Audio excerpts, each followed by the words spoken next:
الحمد لله العلي الكبير الحسيب على كل نفس بما كسبت والمجازي لها بما عملت. أشهد أن لا إله إلا الله وحده لا شريك له ألا له الخلق والأمر تبارك الله رب العالمين. وأشهد أن سيدنا محمدا عبده ورسوله بعثه شاهدا ومبشرا ونذيرا وداعيا إلى الله بإذنه وسراجا منيرا. اللهم صل وسلم على سيدنا محمد وعلى آله وأصحابه ومن تبعهم بإحسان إلى يوم الدين. أما بعد فيا عباد الله اتقوا الله أوصيكم وإياي بتقوى الله فقد فاز المتقون. أعوذ بالله من الشيطان الرجيم. يا أيها الذين آمنوا اتقوا الله ولتنظر نفس ما قدمت لغد واتقوا الله إن الله خبير بما تعملون. Wahai mereka yang beriman, bertakwalah kamu kepada Allah Subhanahu wa ta'ala dengan mengerjakan suruhannya dan meninggalkan segala larangannya. Dan hendaklah setiap kamu melihat dan memerhati apa yang telah kamu sediakan untuk menghadapi hari akhirat. Dan bertakwalah kamu kepada Allah Azza wa Jalla. Sesungguhnya Allah amat mengetahui akan apa yang kamu kerjakan. Sidang Jumaat yang dirahmati Allah Subhanahu wa ta'ala, saya berpesan kepada diri dan tuan-tuan sekalian, marilah sama-sama kita bertakwa kepada Allah Azza wa Jalla dengan kita mentaati segala perintahnya. Dan dalam masa yang sama kita meninggalkan setiap larangan dan tegahannya. Tinggalkan yang tak apa-apa, takutnya ada apa-apa. Mudah-mudahan kita diberikan kejayaan dan keselamatan hidup di dunia dan juga di akhirat kelak.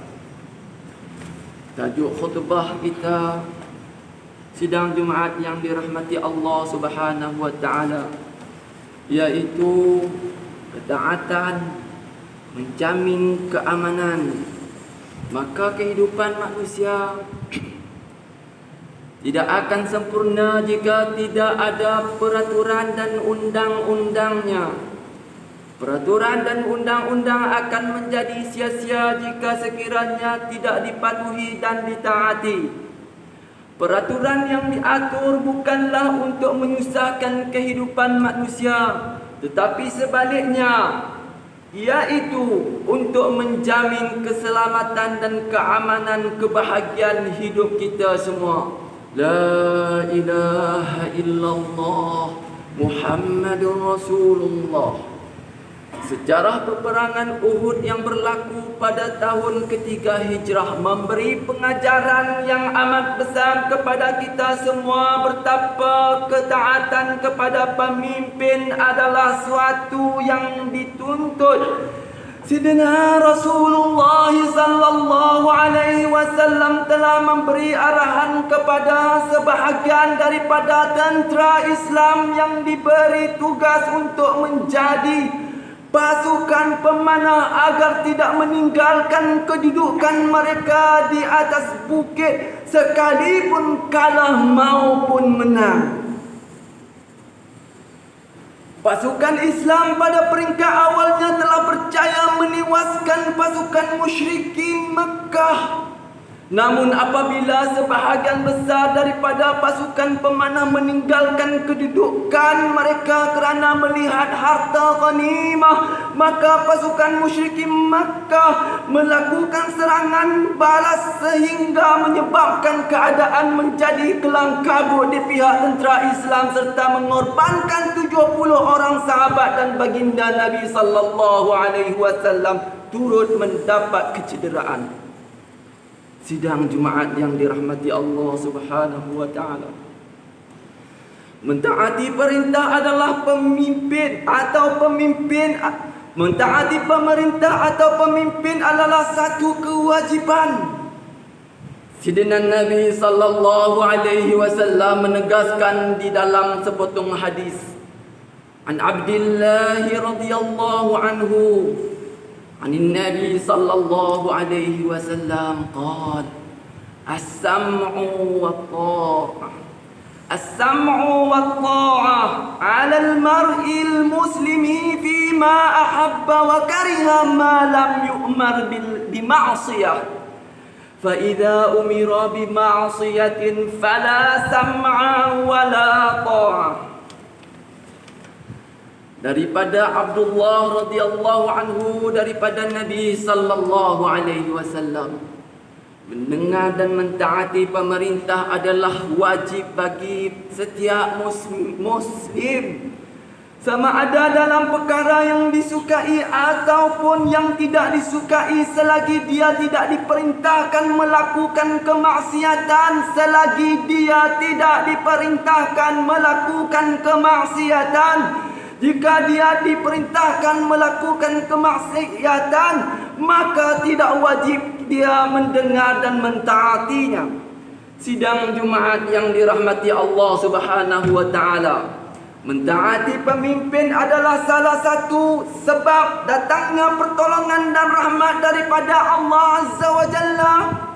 Setiap Muslim dituntut untuk bersabar dalam mentaati perintah pemimpin dan pemerintah. Sekalipun perintah tersebut kadang-kala tidak disukai oleh orang banyak.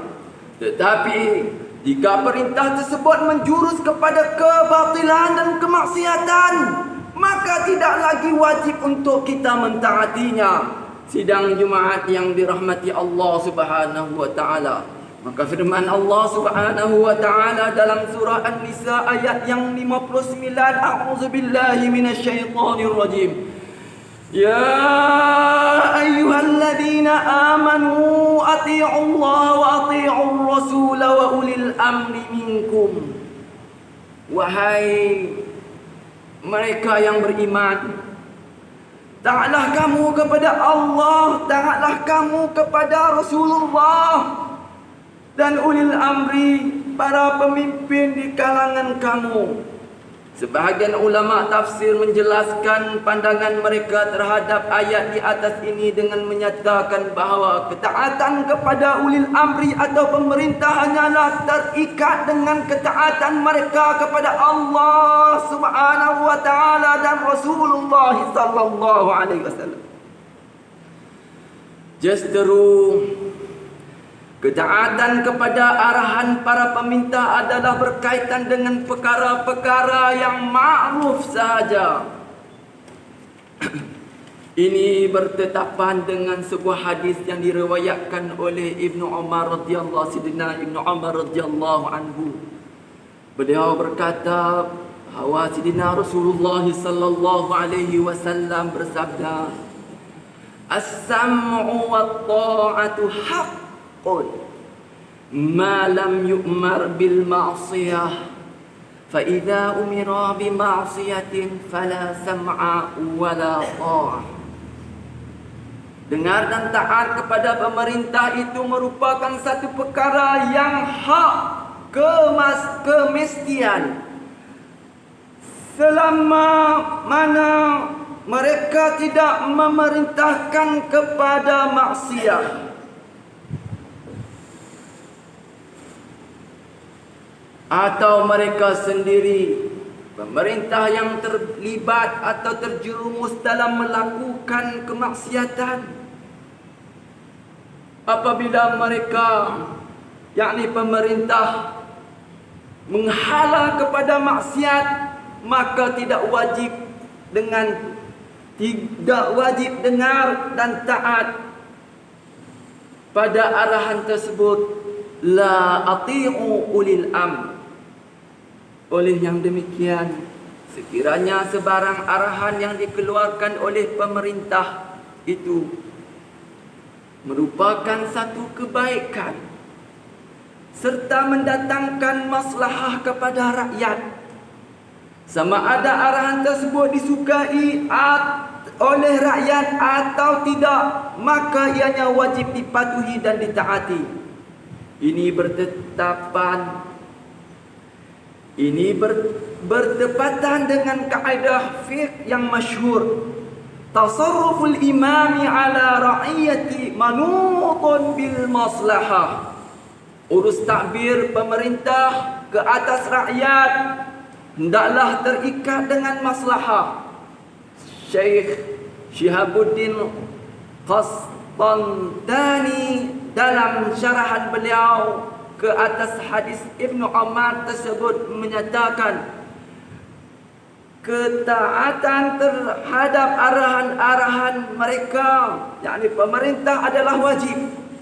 Dan ini meliputi para pemerintah umat Islam, sama ada di zaman Rasulullah sallallahu alaihi wasallam dan juga selepas Sayyidina Rasulullah sallallahu alaihi wasallam, selama mana suruhan tersebut bukan terhadap perkara maksiat. Sidang Jumaat yang dirahmati Allah Subhanahu wa taala, mentaati arahan pemerintah yang bersifat ma'ruf adalah wajib hukumnya. Yang tidak wajib diikuti ialah sekiranya arahan tersebut menjurus kepada dosa dan maksiat. Sebagai contoh, sekiranya pemerintah memerintahkan atau pemerintah menjual arak, berjudi, hiburan pelacur dan seumpamanya, maka ini adalah arahan yang haram dipatuhi kerana ianya bercanggah dengan perintah Allah Subhanahu wa taala dan Rasulnya. A'udzubillahi minasyaitonir rajim. A'udzubillahi minasyaitonir rajim. Walau anna ahlal qura amanu wattaqaw lafatahna 'alaihim barakatin minas samai wal ardh. Walakin kadzabu fa'aqadnahum bima kanu yaksibun. Sekiranya penduduk negeri itu beriman serta bertakwa, tentulah kami akan membuka kepada mereka pintu pengurniaan yang melimpah-limpah berkatnya dari langit dan bumi. Tetapi mereka mendustakan Rasul kami, lalu kami timpakan mereka dengan azab sisaan disebabkan apa yang mereka telah usahakan. Barakallahu li wa lakum fil Qur'anil azim wa nafa'ani wa iyyakum bima fihi minal ayati waz zikril hakim wa taqabbala minni wa minkum tilawatahu innahu huwas sami'ul alim. أقول قولي هذا وأستغفر الله العظيم لي ولكم ولسائر المسلمين والمسلمات والمؤمنين والمؤمنات فاستغفروه فيا فوز المستغفرين ويا نجاة التائبين.